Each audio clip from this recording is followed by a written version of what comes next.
when he was asked, what is time? He said, I know what it is, but when you ask me, I don't. And yet it seems absolutely fundamental to our life. Time is money, we say. I don't have enough time. Time flies. Time drags. And I think we should go into the question of what this is.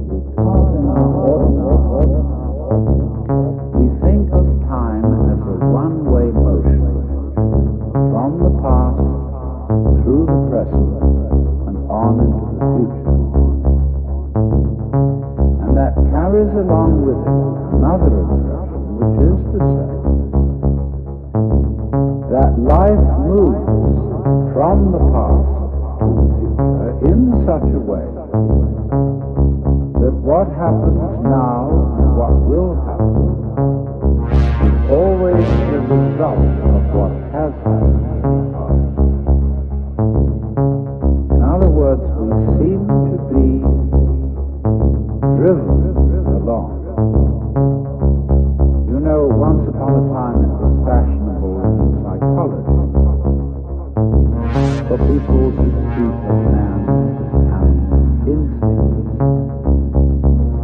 That we have, for example, an instinct for survival, an instinct to make life, and so on. But nowadays that word has become unfashionable, and psychologists tend instead to use the word drive, to speak of the need for food as a drive, the need for survival as sex, as drive. And that's a very significant word because it's brought out, isn't it, by people who feel driven. I must say personally, I feel I don't feel driven. Also, if I feel lusty, I don't feel driven.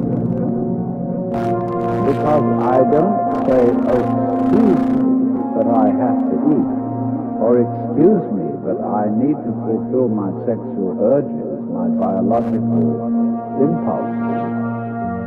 I say, hooray, I identify myself with my drives. They're me. And I don't take a passive attitude towards them and apologize. So, the whole idea of our being driven is connected with the idea of causality, of life moving under the power of the cause. And that is so ingrained in our common sense that it's very difficult to get rid of it. Because I want to turn the thing round completely the other way and say that the past is the result of the present. Let us suppose, just for the sake of example, that this universe started with a big bang, as some cosmologists believe. Now, when that bang happened, it was the present, wasn't it? And so the universe began in what we will call a now moment. Then it goes on doing it. And always, when any event that we now call past came into being, it came into being in the present and out of the present. That's one way of seeing it. But before we get further involved in this, I want to draw your attention to a fallacy in the very common sense idea of causality. That events are caused by previous events, from which they flow or result.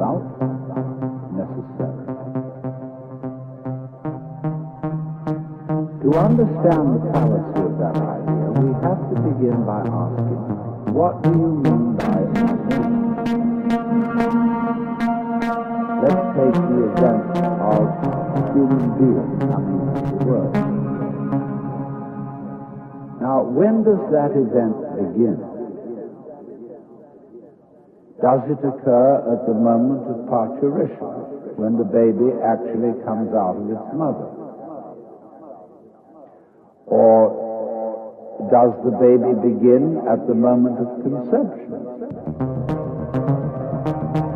Or does the baby begin when it was a needle bleeding its father's eye? Or does the baby begin when the spermatozoa are generated in the father, or the ovum in the mother? Or could you say a baby begins when its father is born, or when its mother is born? All these things can be thought of as beginnings. But we decide, for purposes of legal registration, that a life begins at the moment of parturition. And that is a purely arbitrary decision. And it has validity only because we all agree upon it. Let me show you the same phenomenon in the dimension of space instead of the dimension of time. Let's ask, how big is the sun? Are we going to define the sun as limited by the extent of its fire? That's one possible definition. But we could equally well define the sphere of the sun by the extent of its heat. We could also define the sphere of the sun by the extent of its light. And each of these would be reasonable choices, except that it's rather difficult to keep track of the extent of its light, because we're inside it. And therefore we have arbitrarily agreed to define the sun by the limit of its visible fire. But you will see in all these,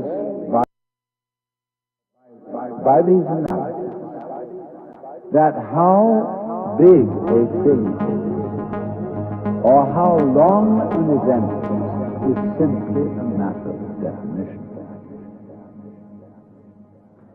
Now therefore, when by simple definition, for purposes of discussion, we have divided events into certain periods. We say the First World War began in 1914 and it ended in 1918. Now actually, all those things which led up to the First World War started long before 1914. And the repercussions of that war have continued long beyond 1918. How are we to distinguish an event from its repercussions? So you will see that because we have divided events from one another in this arbitrary way, we do that, and then we sort of forget we did it. And then we have a puzzle. How do events lead to each other? Because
economically, we're in a far out position. Because as the polarization between the haves and the have-nots gets greater, as the permanent underclass gets more obvious, as there are homeless people everywhere, something in the system of what we thought was democracy isn't quite working. Because it had something to do with every human being had a right to the basic human needs. If a society was working, it would not be the way you assume. Without if somebody was starving, say it's your own fault. It's their own fault if they got addicted to a drug, to escape from a lack of opportunity to work. What would you do? Stare around and just suffer? Somebody comes along and says, hey, $5, and you will feel no pain. Oh no. I will just suffer on against this sea in and out.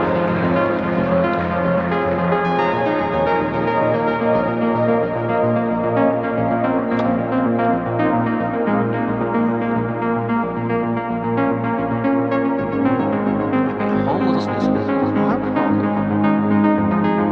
If any of us are homeless, we're all homeless. And it's interesting because as that polarization between the haves and the have-nots gets further, and there are more have-nots than there are haves by far, you look at our society, which is 6% of the world's population, and we use something like 40% of the resources.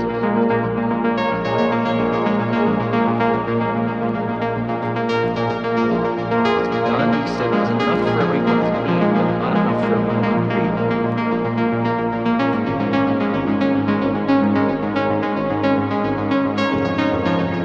And those have-nots are really heavily talk about the 90s being exciting time. They are not going to wait for an altruistic trickle down. The South versus the North, political debt structures, homeless enormous. These aren't throwaways in the society, these are us. There was a large segment of this population because AIDS would gaze at news and say, well, that's fine. Will appear to be concerned, but this is fine, it's wiping out two very unacceptable populations. So much for liberty. Holocaust.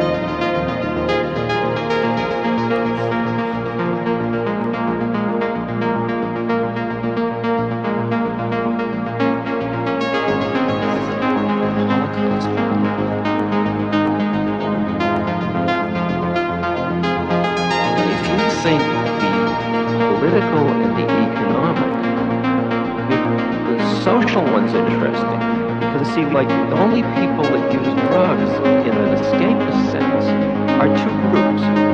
One are the inner city poor who have no economic opportunities. And the other are the yuppies, the people who are making it, who are really making it in this society. Young, upper, middle class, professionals. They're using it. You say, well, what are they using it for? They're using it because they were promised that when they did certain things and they won, they would feel good. And they did, and they don't. Because the myths didn't work. Because even if you accrue all of the stuff, if you have to close off something in life in order to be happy, you're never really content. And you have to close off all the people that don't have what you have in order to be happy. Deny their existence.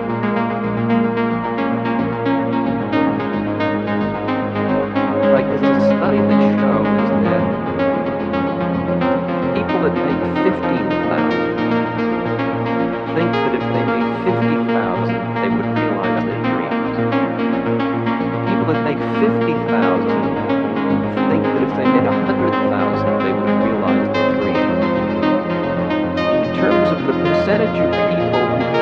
realize their dream. 5% of the people that make 15,000 say they have realized their dream. And 6% of the people that make 100,000 say they have realized their dream. Seems a lot of trouble for very little return. Doesn't it seem that way to you?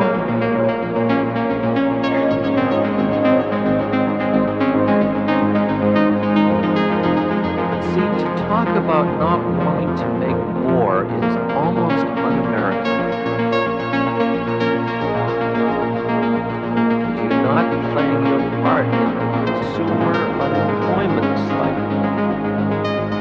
We have planned obsolescence. We have to keep consuming. We need bigger markets to buy. We have to have those markets have money to be productive to buy.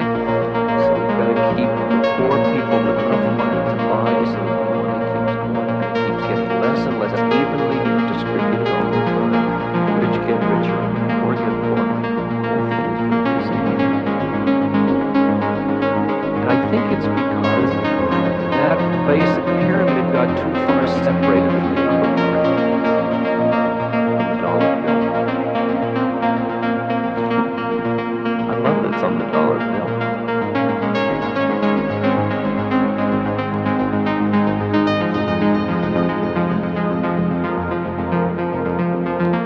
Underneath it says Lupus Ordo Secularum, which means the new order of the ages is born.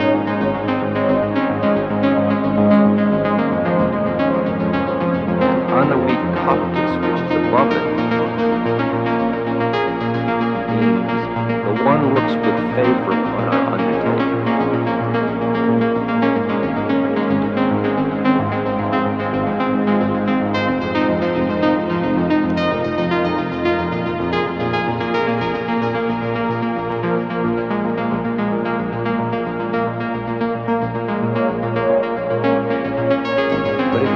All that's interesting in the dreams.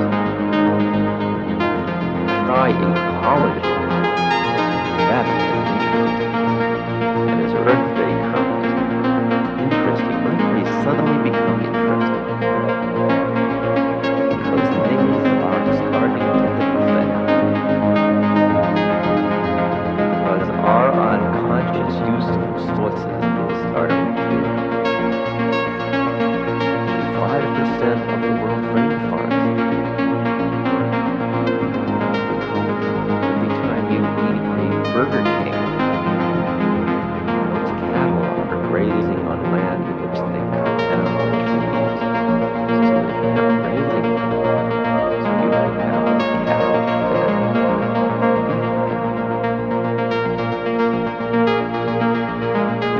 Every time you just use one of those nice styrofoam cups,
started